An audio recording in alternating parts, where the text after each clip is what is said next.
Ladies and gentlemen, joining us now, FaceTiming in from what looks to be a terrorist cave, a guy who is thin but mighty behind the wheel. Yesterday at the Indy 500 to 103rd running, there was a yellow and blue Napa know-how machine just weaving and dealing all the way to the very end. It's like a Ric Flair introduction, bro. You deserve it, man, after what you did the other day.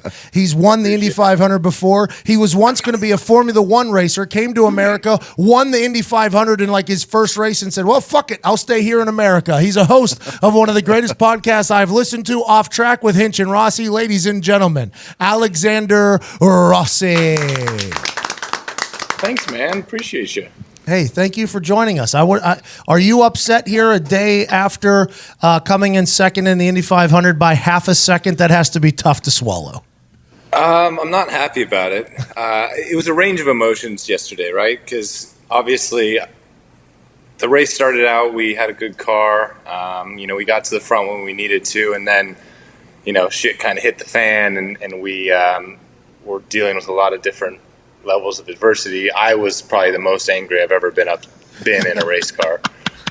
Kind of got to the lead with 15 laps to go, and ultimately we just didn't have the speed to get it done. So I was dejected at the end of the race, but ultimately, I think it was an awesome 103rd running of the Indy 500. It was a great show.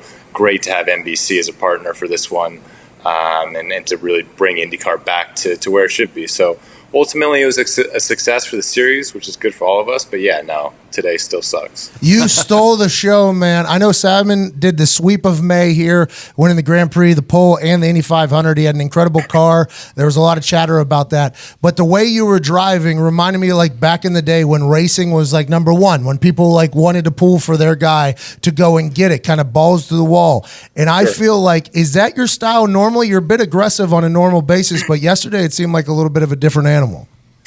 No, I think that is my style. It's just I don't let it out in verbally and as expressively as I did yesterday. So the thing that really set me off, if we're going to be honest, was so we came into the pits from the lead, and for the third Indy 500 in 4 years, like we couldn't get fuel in the car. And this was through no fault of any person. It was a mechanical failure. It happens to the best of them. But it was just like, here we go again. We're coming in a really good position, and the thing that's plagued me, granted, it's what set me up for the victory in 2016, but irregardless, it's been just a hurdle that we haven't been able to overcome for one reason or another. And usually the pit stops are 7 to 8 seconds. This one was 23 seconds, and I just lost it. Honestly, you were beating the hell out of your little steering wheel there. They were talking about how each of those steering wheels is like worth $1 million. And you're just beating the living hell out of that thing. During the red flag, they asked me, they were like, do we need to bring you the spare? Because like they were concerned that like I broke the screen or something. And I have a left wrist injury that I've had kind of since the winter. And I was beating it so hard with my right hand that now I have like a right wrist injury. So I'm just doubly screwed for Detroit next week. You drove by a guy who was a lap down, and it seemed as if he was kind of blocking you. He was. And okay. I think his name's Oriol Serbia or something like that. And you drove by him at 220 miles an hour with your injured wrist now that we're knowing, and you lifted it up in a fist. Are you guys told that you can't flip middle fingers during the race, and that was just kind of like, you get it, this is a fuck you?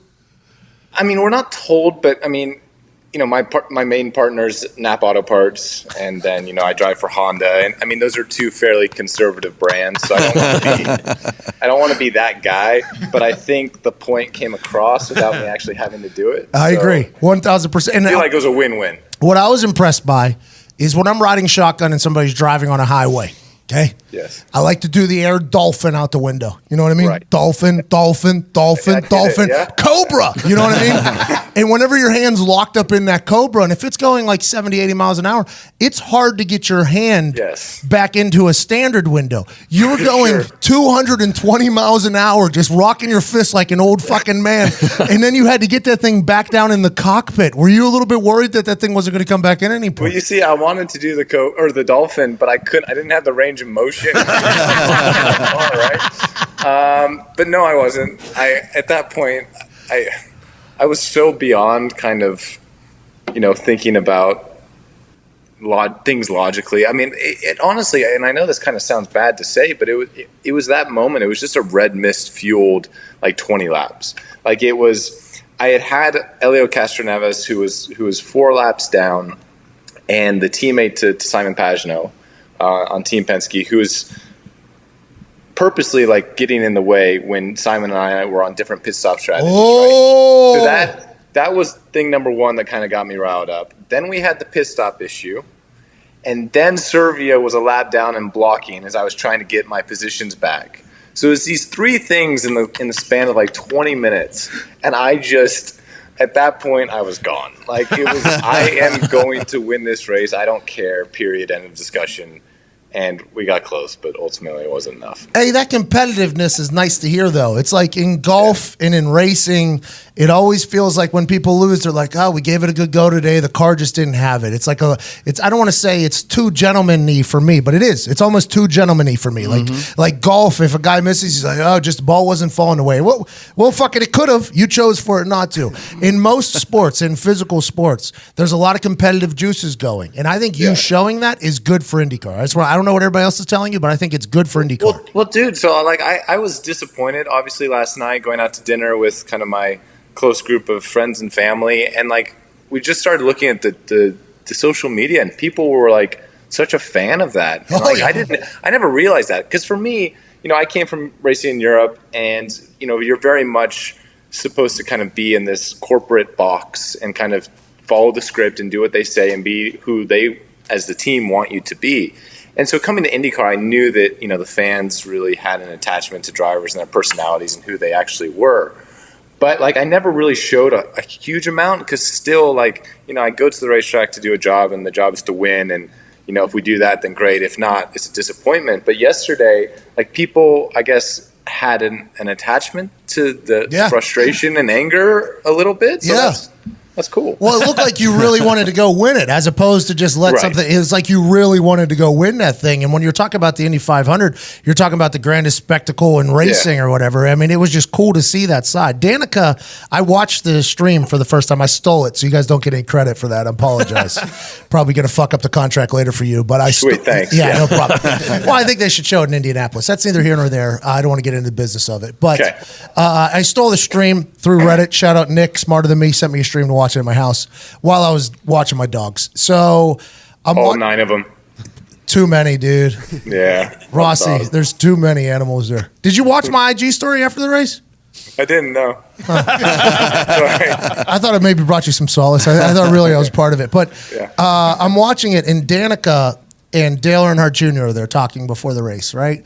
And it's right before the race goes off. And I've been a part of this crew. There's just humans on the racetrack literally 7 minutes before the fucking race is about to kick off. Yeah. And they asked Danica about it. And Danica gave this apology, basically, if she was ever rude to anybody, because Danica does have a reputation around Indiana and Indianapolis for being rude to humans. And I assume it all revolves around this time here.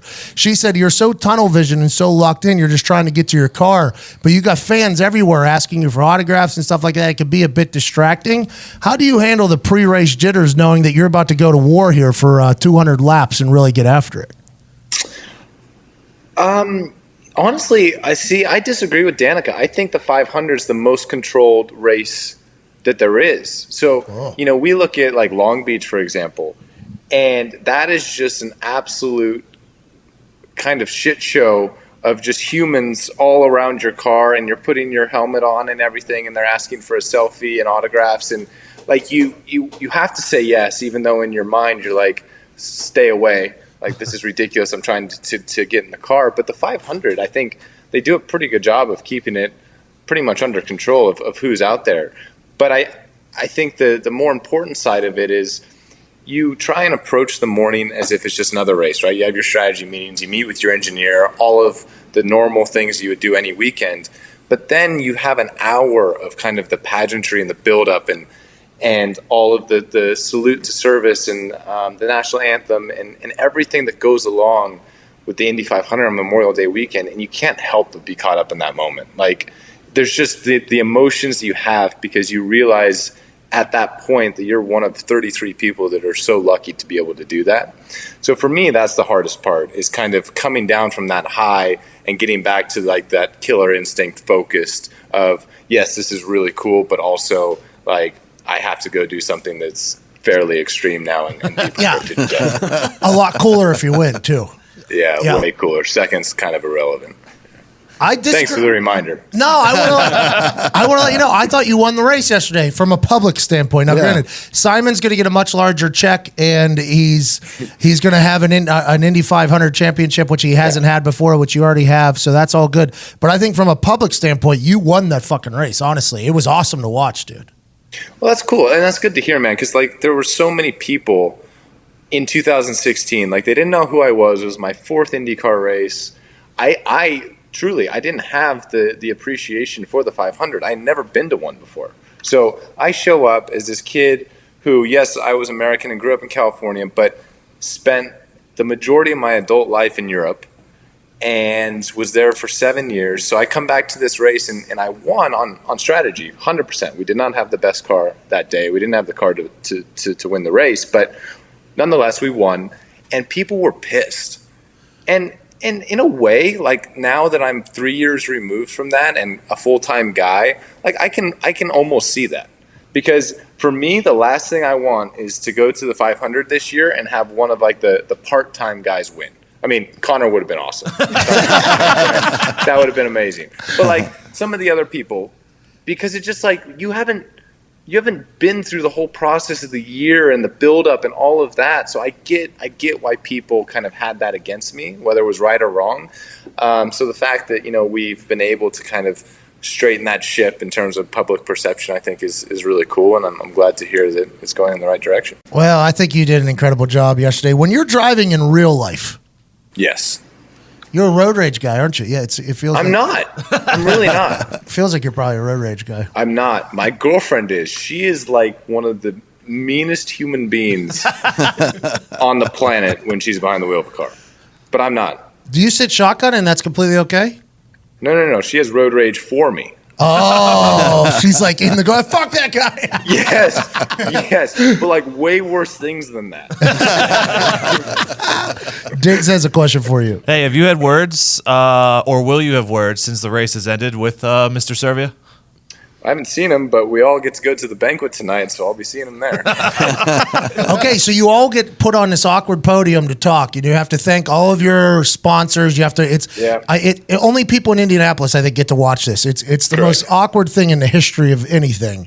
Well, and what's awkward is they start. So it's kind of it's awkward, but it's also entertaining because they start at 33rd. So they're like the guy that finished last. And so then, like, it's kind of like 33rd to 25th. They're, like, giving their sob stories. And then 25th to 15th is, oh, I'm the man or woman. I should have won, but these are the things that screwed me. And then 15th to 1st or 15th to 2nd are just the guys that are pissed off because they probably had a realistic shot but didn't get it done. And then the guy that won's happy. So it's actually really funny. So for those that don't know, in Indianapolis, there's an awards banquet every Monday following the Indy 500, and they give everybody a chance to speak. Like he just said, everybody goes up on a podium. They're asked like, hey, you're getting a $27,000 check. How do you feel about that? And then they just go into this full speech about their day, and it's just like this and that. And sometimes there's some shots taken. I'll be excited to hear who takes shots at who, or if it'll remain a professional operation up there. Man, there's some drama, right? Because Graham and Sebastian had an issue. Hey, whose fault was that? I think Sebastian's. So they were split on the TV. It always feels like anytime there's a situation, like it's almost like wrestling. Like half of them take the one side, half of them take the other side because they don't want to bury anybody else. But it was very much like he did come down. Rahal could have let off. The thing with that one is I truly think it was a racing incident. Like I would say it's 60% Sebastian's blame. So like still weighted towards him, but it's not like it was completely his fault. So that's a tough one. Graham Rahal said that's how people die. That's dramatic.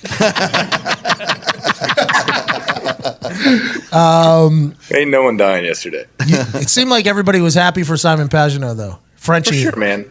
And again, it's kind of what I alluded to earlier. He's been in the series for 13 years. He's obviously incredibly talented. He's a past Indy Car champion. He drives for one of the best teams in the sport. It's really frustrating that Team Penske now has 18 Indy 500s. I mean, that's a lot. That's a lot. It's not great. That's but a lot. Hey, that guy's kissed a lot of bricks. Good job. Guy's kissed a lot of bricks over there. Kissed a lot of bricks, yeah. And the fact that it's only his 50th anniversary is also wild to think about. Rossi, with like 5 laps to go, it was kind of clear that whoever was in second had the advantage as far as speed. Was there ever like a strategy in your mind, maybe wait to make a move with like 2-3 laps left and then try to hold off with a lap left, or were you just trying to get to the front no matter when you could? Tony Kanaan said that he thinks Simon kind of set you up for that move. 100% that was the strategy. Here's the problem. From when that green flag flew on the final restart and I just got driven by, it was like, okay, cool, bye. I was flat for the 13 laps that it took me to catch flat means pedal down all the way. Full throttle, 100%, didn't lift. Got it. Right?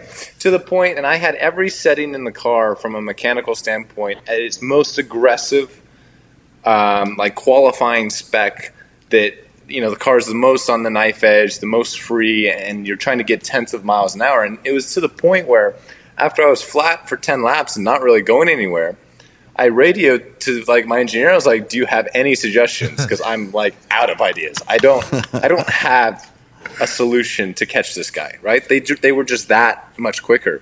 So when I got the run, it was I don't want this, but screw it. I don't have a choice. This is the only time I've actually been able to close the gap. Whether he gave it to me or not is irrelevant.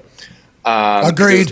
It was the only chance I had. And all I could do at that point was hope that I was able to kind of take enough air off of his car that maybe Takuma or Joseph would jump him and I could build a buffer with other cars. But I knew that if I passed him, I was screwed, but I didn't have a choice. There's so much science into this fucking thing. Because down the final whatchamacallit, Simon was weaving back and forth so you couldn't catch any slingshot. That didn't work in the Derby, did it?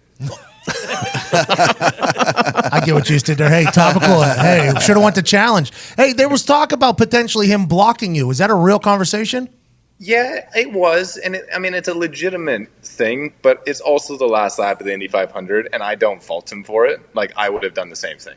So was it a gray area against the rule? Probably, but should he be penalized for it? No. Okay, so I'm happy that didn't happen, by the way, because on NBC, if the Derby had that type of thing and then the Indy 500 had that type of thing, it would have been tough. It would have been bad. No, he deserved to win the race. He was on pole. He led 120 laps. That's ridiculous. So he was the guy. You talked about social media earlier, and you were surprised the response you got. Do you see this happening more and more? Because it seems like IndyCar, like Pat said, is the last sport to embrace the fact that it's such a personality-driven fandom. It's a great call, Todd. I think so. I think that we're putting more stock in it and more relevance in it, and I think you're starting to see guys' kind of personalities come out in a stronger light. It's kind of why, as you mentioned, thank you, Pat, at the top of the show, James and I have this podcast. It's to try and get engagement, because people, it's cool and all that we're race car drivers, and we have this biggest single day sporting event in the world once a year, but there's no relatability to that. People can't understand what we're really doing. We can watch the NBA playoffs and realize how hard it is to do what those guys do. People can't go get in a race car and understand what it is. So we have to connect with them in a different way. And the way to do that is we're real human beings with real lives and real funny shit that goes down, and we want to share it with you. And real lunatics, too, man. Strapping yourself to a 220-mile-an-hour rocket driving 500 miles an hour amongst 300,000 people that are drunk and probably won't remember most of it is insane. Won't remember any of it, no. No, not a single minute. Do you realize the fans? Do you even notice the fans? So you do. So there's we have a week of practice leading up to the 500. And for the most part, the stands are empty. And you kind of get visually used to your reference points and things that you're using as kind of visual cues around the racetrack. But the first time you go into turn one and the grandstands are full, it's almost like turn one becomes 50% narrower. because like there's no light coming in anymore. You can't really see through the grandstands, and it's kind of a head trip to a certain extent until you get used to it in the first 3 or 4 laps. So yeah, you 100% notice fans. You just froze. I mean, that was a great answer, but your face just froze here. So we're just staring at that's awkward. We're staring at a frozen Alexander Rossi. It doesn't look bad though. Like when my face freezes on FaceTime, normally it's stuck in like a weird. You look like a model right now. That's good, man. I do want to let you know though, there was quite a cheer on. You could hear it on the TV broadcast when you did take the lead. Hell yeah. Yeah. Well, that's cool, man. Thank you. I mean, I'm happy to hear that. Like, that's again such a departure from where we were 4 years ago in 16. So it's Yeah, but sometimes especially in the Indy Car world, from what I'm learning, all the fans have been fans for 40, 50 years. So they got their favorites. So whenever a new guy comes in and shakes it up a little bit, they're not going to love it. You know what I mean? But that's the other problem. We need more 20-year-old fans. Oh, yeah. That'd be crazy. Yeah, that'd be neat. We need like a 20 to 25-year-old fan base of females. Oh, now we're talking. A lot of dudes out there is what you're saying. A lot of dudes in racing. Yeah. Rossi, we appreciate you so much, man. Good luck in Detroit. I hope you saw some people down at the fucking gala thing tonight. I can't wait. It's going to be interesting. Hey, I'm excited to bring it up. Remember this. Wait. Remember this. You won the race from a PR standpoint, I'd say. Yeah. I appreciate it. Thanks, guys. Has there ever been a fight at the galas? Oh, yeah. Graham Rahal got out of his car and like screamed in the guy's face and then slapped the back of his helmet. Oh, but at the award ceremony, I mean, there might be this year. Uh-oh. We're releasing this tomorrow, so there's like no tease. There's no good tease. Rossi, I appreciate you so much, man. Off Track with Hinch and Rossi is a very cool podcast, kind of get in the minds of these lunatics that do incredible things. The Indy 500 is only one day a year, but I know you guys are professionals the other 364. I can't thank you enough for joining us, man. Really, really good shit in that race, too. My pleasure. Thanks for having me on. Appreciate it. I can't believe you just fisted it, though. I don't know how you hold back your anger there and just keep that fist out the thing. Well, there was so much airflow, my finger actually couldn't come up. What if he lifts his finger and dislocates? It snapped off. Fuck. Black flag. Thank you so, ladies and gentlemen. Runner-up of the 103rd running of the Indy 500, but champion of the 100th running of the Indy 500 from California, by way of Europe, representing the Napa Know-How Andretti team, the young Studley. Booed up, by the way. Congratulations on having sex. Alexander Rossi. Awesome.